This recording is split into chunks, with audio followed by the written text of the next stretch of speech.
But we do have the Ponyvast Taylor Oracle. posted it. Oh, Ponyvast. Oh my God. Go back up. Go back. The We'll get to that Ponyvast abomination. Oracorral. Welcome to Ponyvast, where every pony knows your name. Part 9 of our special series on Ponyvast. Holy sweet mother of God, they did it. I will do this one. Welcome to Ponyvast, where everybody knows your name. Ponyvast is a city of new beginnings and new encounters. When new arrivals land at its docks, they are often stunned by the sight of so many different types of ponies, buffalo, zebras, avians, diamond dogs, and more. Ponyvast has a reputation as an open city for many races that aren't always accepted in their homelands and provides opportunities for them to distinguish themselves as artisans, adventurers, researchers, or any one of a number of occupations. One proponent for this openness is Bork Bronze Tusk, an alicorn of Avon, member of the council and captain of the city guard. Bork's creature inclusion program provides pass to citizenship for all manner of creatures that normally would be turned away from other cities. Not every pony is a fan. Irma Elanag of Trotcadia is a frequent critic of Bork and his policies. We need to remember, after all, he is a boar, despite having wings and a horn, and sometimes there is no changing nature. Ponyvast should think again about being so lenient in allowing cats and rats, dogs and hogs, drakes and snakes to come into the city without being properly vetted. One growing example of the cosmopolitan nature of Ponyvast is a local watering hole called the Sweet Dragon. Yeah. This establishment is run by a quartet of adventurers: Ori the Bori, a goat named Panic Grimhorn, a baby dragon named Tusk, and a grackle named Emo Sparkles. Oh my God. The stable and corral of the business are staffed by a variety.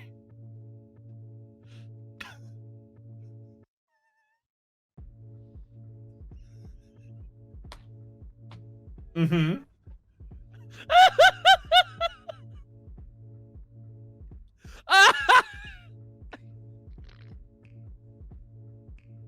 The stable and corral of the business are staffed by a variety of creatures.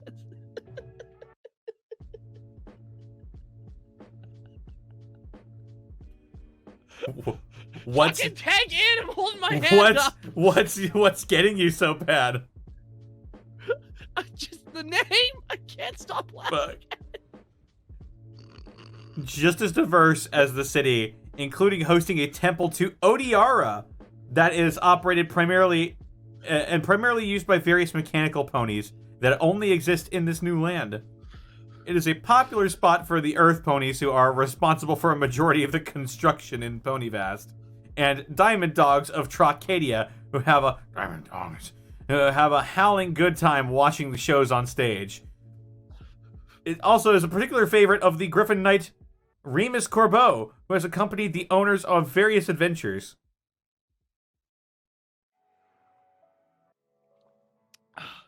Places like this are fascinating because you can meet so many ponies you wouldn't otherwise, stated Equinus Anclop, a unicorn recently hired by the owners. For example, the bartender is a boar, one of the servers is a giant rat, one of the maids is a cat, and there's a snake that lives out back, though I haven't seen him much. I'm especially interested in boars since they have such distinct cultures, and the indigenous ones north of the city are absolutely fascinating. Ooh. I like this place, said Marie L. Quilting, a young Pegasus who works at the stable doing cleaning jobs. Every pony here is so nice and has helped me out when I've been in a jam. I've made so many new friends. It's nice to have a place where every pony knows your name. I'm sorry. 100 bits from Storyteller. Thank you so much for 100 bits. Emo Sparkles. Read it, Taka. Read it. I don't know why it was so funny, dude. I think it's because it was the first a grackle named, and I usually always look down the line below me, and I didn't this time. So it just caught me off guard, and it There made you me go. laugh my ass A off. little surprise. Famous chef Ty Borponyton serves up some of the finest food in the lower district at the Sweet Dragon. Another reason why this establishment is quickly becoming one of the city's favorite watering holes. Jesus Christ. Good God in heaven, that is a nightmare right there. But was there a bad guy on My Little Pony called Nightmare? I feel like there must have, because that's too good of a Yeah, the god had to have been. Anyways, too good of a pun to pass up. if they missed out on that one, he's a seahorse. Damn it. Oh, chat saying yes, there was. Nightmare Chef's hat is his Moon. cutie mark.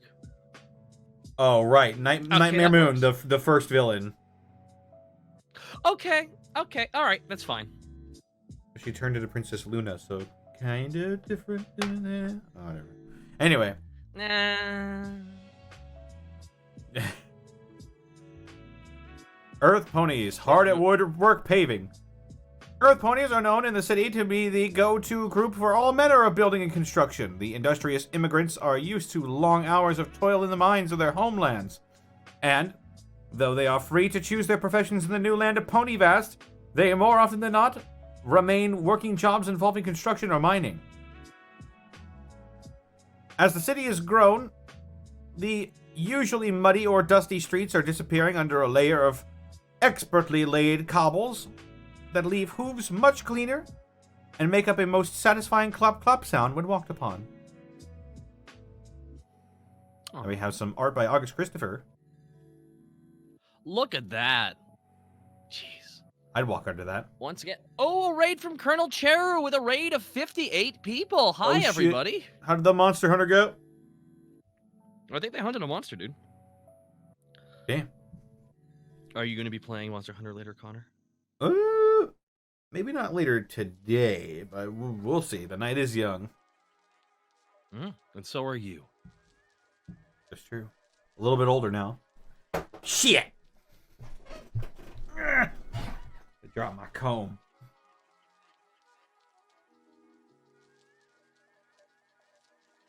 Comb yourself. It's time for the messages to the mayor of Liveriosia. I get it. These damn writers and their tricks. Let's not look at that one. Which one's that one? Oh, you'll see.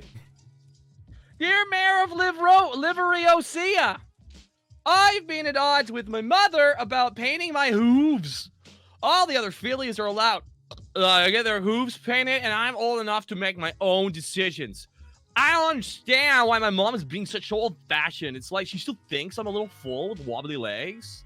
She's always telling me not to slouch, stand up straight, and fly right. She always keeps writing me on the language. Man, why doesn't she understand that she's driving me insane with all the rules? How old should I be before I can have my hooves painted, man? My zebra friend has her ears pierced, and I don't understand why I'm not allowed in something way less serious. Signed to Fed Up Philly. And Star Trek, thank you for the 25-month resub.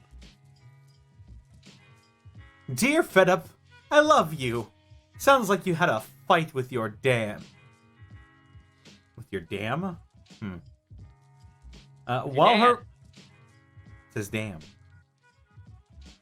While her rules may feel really confining, I think that she may have your best interest at heart. Ponyvast is filled with a variety of people and cultures, and what is common practice for some ponies is outlandish for others. We have this opportunity to learn from each other and grow. That being said, your dam hasn't said never, but instead not now, am I right? Something you could do is sit in the kitchen table, get into the kitchen stable, and ask her when she might have gotten her hooves painted. I know with my dam, she made it an event, and I wasn't very comfortable with the whole thing, but that's another story. So much horse lingo.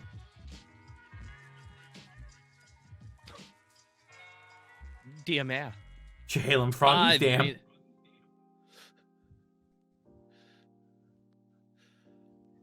Ah, dear Mayor. I've been in Ponyvast for a couple of years and really love the wide range of people I get to meet. I've been working with this one mare at work, though I've learned she prefers to be called a cow, and I've really fallen for her. She's fun to be around. We get along great, but the problem is that she's tall. Like, really tall. You see, she's a giraffe that stands head and shoulders above me. She is super chill, but I get the feeling she's a bit awkward here since she literally doesn't quite fit in a lot of places, if you know what I mean. I wonder if our relationship is just based on the fact that I'm a good friend to her, or is there really an attraction? How can I broach the subject to her? Signed, Outsized Stallion. Dear Outsized, I love you. I am glad that you have become so close with this giraffe cow. She's a long way up from the savannas, and having a friend can really help. Honestly, I'll just give you the same advice I give everyone else who is struggling to figure out how to express themselves to someone they love. Just be honest, and be prepared for whatever comes. It may be a yes, or no, maybe a not now. Don't make an ultimatum that your friendship is contingent upon your relationship changing to a romantic one. Respect her wishes, and give her emotional space to process if she needs it. Enter into any discussion about deepening your relationship. Oh, fuck.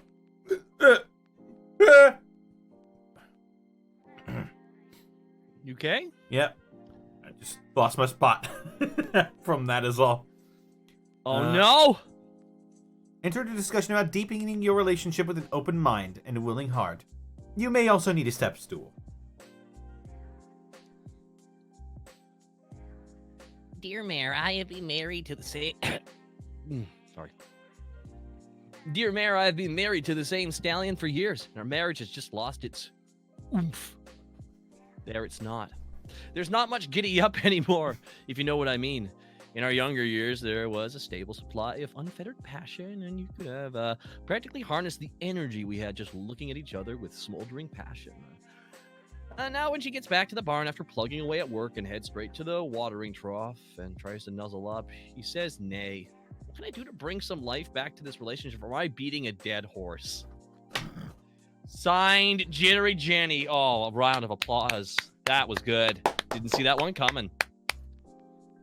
Dear Jenny, I love you. You have a couple of tactics here, all centered on communication. Your husband might be feeling particularly worn out at the end of the day, especially if he has a very physical job like plowing or hauling. If that's the case, try timing your intimate moments for his days off, when he might have more energy for horsing around. If that's the case, maybe fish for suggestions of what kind of horseplay you might both enjoy. The second situation is less fun. If your relationship is cooling off and you aren't communicating or enjoying each other's company, then you might need to find some time apart. Sometimes that can happen, and if you've just grown apart, then it might be time to cut the reins. Oh my god, these puns. Oh, fuck these. Here we have... Yo, my god, there's so much in this! It is a legitimate Alivast Oracle. Yeah, this is a 4-pager. Want to engage in a little pony play? Come down to the Pone Mansion. You'll have a straightforward good pony time with the staff who loves to play games, like Tiddlywinks. Oh my god. Oh god, is that a robot with leggings? Yep. A robot pony with leggings. What is that? Do we want that? I'm sure someone does. Okay, I know someone does, but what's up? There's a lot of art in here. Normally, dear Hoofbert, what is Hoofbert? Hoofbert? Oh god, the anatomy of a horse! What the fuck is this? Dear Hoofbert, the reason why Pegasus ponies can walk on clouds is magic. But I know that answer will not fulfill your question, so in my studies, I found that Pegasus ponies are able to walk on and move clouds, which, if any other pony tries, they just fall through as if they were made of cotton candy. What makes Pegasus special is a genetic trait at birth in their hooves. This trait allows their hooves to produce a slight gust that's just enough to keep them off the ground, or shall I say, clouds. The diagram below should be a good visual.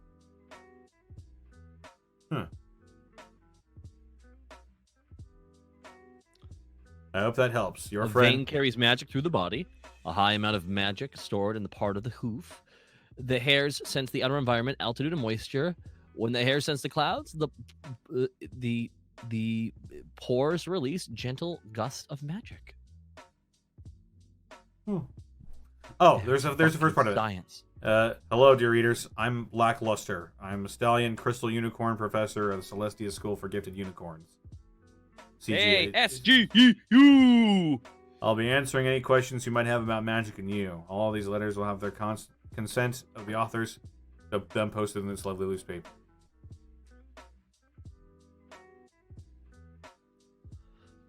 Normally that would be all, but I keep getting this one, so I thought I might reply. Dear Smart Pony, me, Diamond Dog. Why Pony? From Diamond Dog. Me, Diamond Dog. Why Pony? From Diamond Dog.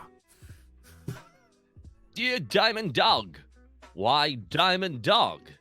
Your friend, Lackluster. If you have a question for Lackluster, send them to Questions for Lackluster, CO Ponyvast Oracle. Give it to local mail mayor. They will know where to bring them. Oh! This is so cute. There's so much. Dolly's Pastries, home of the perfect pie, best apple pie, and Ponyvast. That's definitely. Between we have the grand reopening. Lessons. We have the grand reopening of this. We got Griffin writing lessons. Griffin writing lessons. Yeah, right here on the right. Do you not see in the paper here? The Corbeau family is willing to train people how to take to the skies their very own backs. Please seek out the son of Remus for information.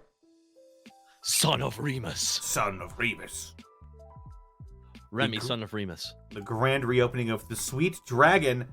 New inn and fully furnished rooms. Live entertainment. Continental breakfast and buffet. We have that? Been fun for the whole family. Is that a square donut? Yes, it's a square nut. No, the Sweet Dragon is not fun for the whole family. Children need to be accompanied at all times. Oh my god, we gotta read another. Connor, I'm gonna read another one, I think, here. All right. Missing pony reunited. The ponies of Ponyvast had cause to rejoice recently when a pony who had been feared missing returned to the city after a prolonged absence. The pony named Rumples had been missing for several days after the departed Ponyvast to search for wild berries. After a tearful reunion with his friends and family, he explained that he'd eaten so many berries that he'd found a nice cozy tree to curl up against and indulge in a delightfully long nap. His friends admit that this isn't the first time Rumples has fallen asleep so conspicuously. Rumples is just way too easygoing, explained his friend, Windbreak.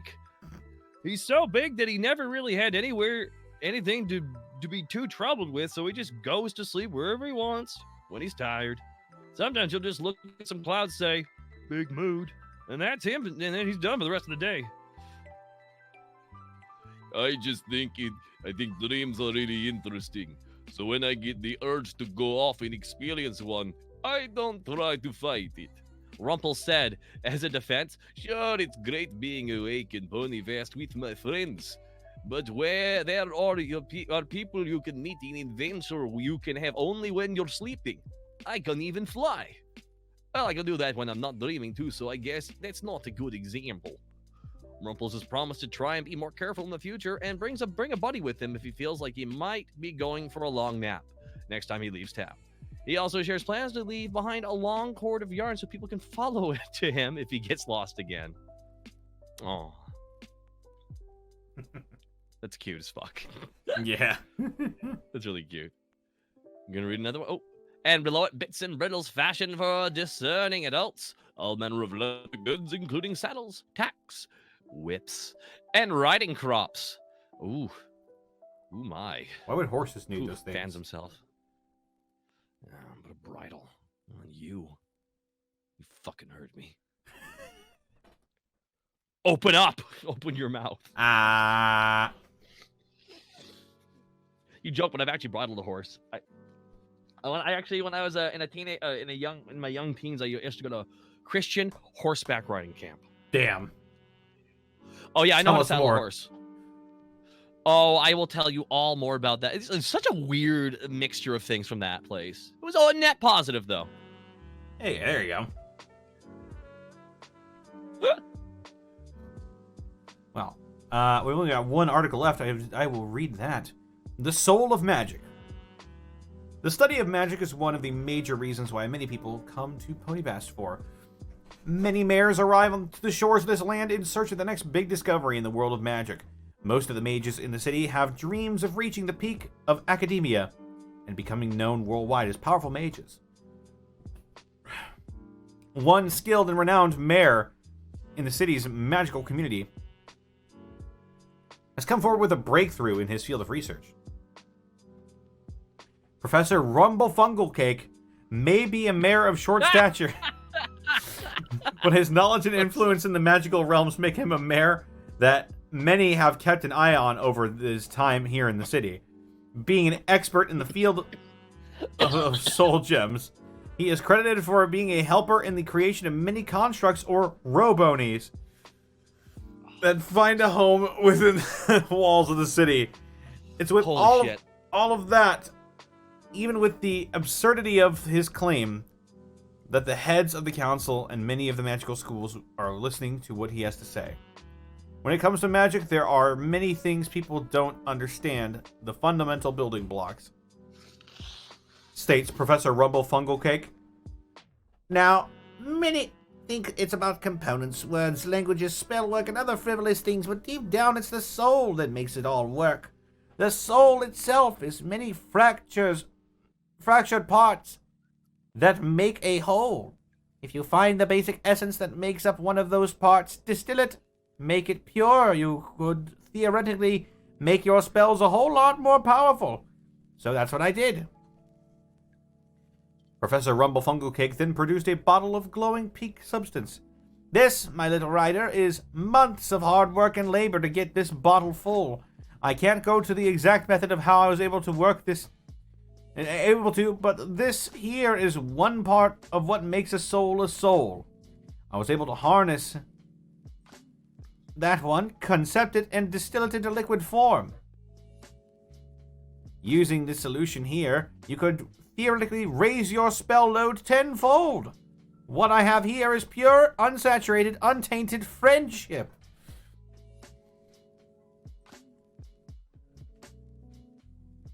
Continuing on page 9, I believe that is it for the Ponyvast Oracorral. Oh, well, we got the horsing around. Get the dragon to the con. Oh shit, that's actually a really good. Holy fuck, right?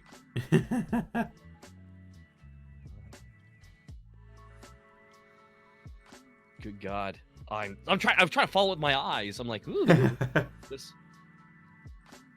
the small equine that belongs to me.